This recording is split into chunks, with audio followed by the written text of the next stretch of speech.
Pegang mana? Okey. Okey, 1, 2, 3. Okey, touch glove.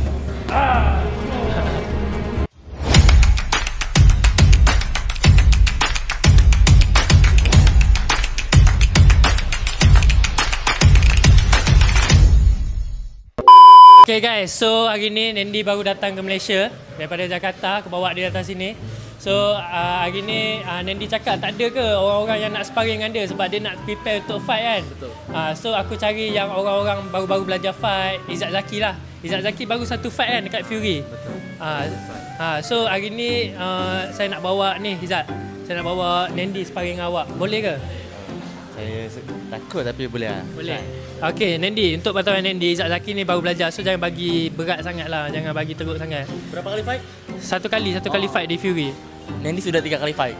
Oh, jadi Nandi lagi berpengalaman lah. InsyaAllah. Ha. Abang baru sekali di Fury. Nandi sudah 3 kali bang. Kat Indo 1, kat Indo 2, kat Malaysia 1. So Boleh? Boleh Tak apa bang.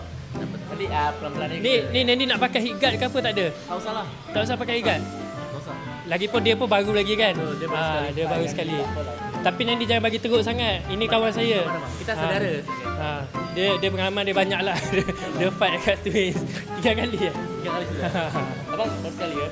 Baru sekali dekat Fury menang kan? Tapi dia menang. Itu pun menang decision. Nasib je. Dia menang nasib. Dia cakap menang nasib. Aku juga menang. Menang. Okey lah. So korang sparring 1 round 3 minit 3 round.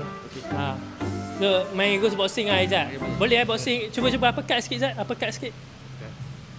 Itu hook. Uppercut. Lelu belajar Apa? uppercut macam tunjuk sikit uppercut. Macam tu uppercut. Buat sikit Izzat uppercut. Buat sikit uppercut. Okey tu. Okey. So ready Okay, jom. Let's go.